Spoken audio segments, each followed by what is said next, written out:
चहा आणि toast कोणाकोणाचं favourite आहे? माझं पण चहा आणि टोस्ट खूप फेवरेट आहे. चहा, टोस्ट, खारी, बटर हे सर्व मला चहाबरोबर खायला आवडतं. पण टोस्टची मिठाई माहिती आहे का तुम्हाला किती मस्त लागते ती? फक्त 10 मिनिटामध्ये ही मिठाई तयार होते आणि स्वादिष्ट अशी मिठाई लागते बरं का. तर इथं मी टोस्ट घेतलेत, जे आपण चहाबरोबर खातो ना रेग्युलर टोस्ट ते घेतलेत. आणि आता इथं लागणार आहे आपल्याला दूध. तर आपल्याला अर्धा लिटर दूध लागणार आहे इथं. 1 लिटर दूध मी गरम करून घेतले आणि त्यातलं अर्ध्यापेक्षा थोडंसं जास्त दूध घेते कढईमध्ये टाकून. या दुधामध्ये मी वेलची पावडर टाकून घेतली आणि साखर. तर इथं अर्धी वाटी साखर घेतली मी. गोड आपल्या आवडीनुसार कमी जास्त करायचं. कोणाकोणाला कमी गोड आवडतं, कोणाला जास्त गोड आवडतं, त्यानुसार आपण याच्यामध्ये साखर ॲड करायची. आता या दुधाला की नाही आपल्याला आटवून घ्यायचे.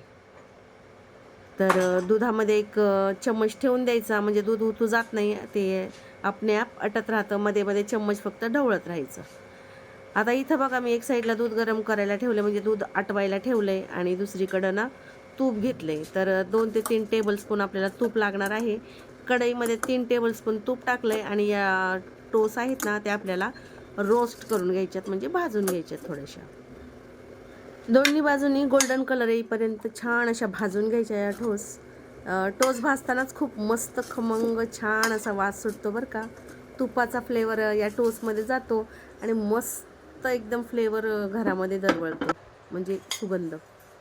आता टोस्ट मी बघा दोन्ही बाजूनी भाजून घेतल्यात आणि आता त्या भाजलेल्या टोस्ट ना बाहेर काढून घेते कढईच्या.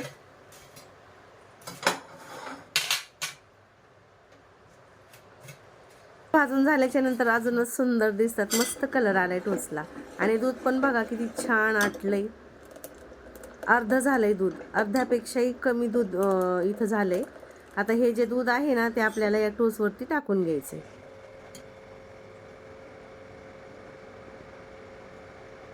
खूप मस्त लागते ही मिठाई, पक्कन तयार होते. अगदी 10 मिनिटात मिठाई रेडी.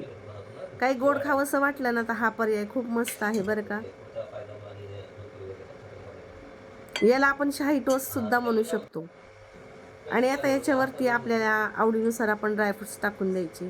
तर इथं मी पिस्ता टाकते. छान असा कट करून घेतला, म्हणजे क्रश करून घेतला एक पिस्ता आणि तो दिलेला आहे याच्यावरती टाकून.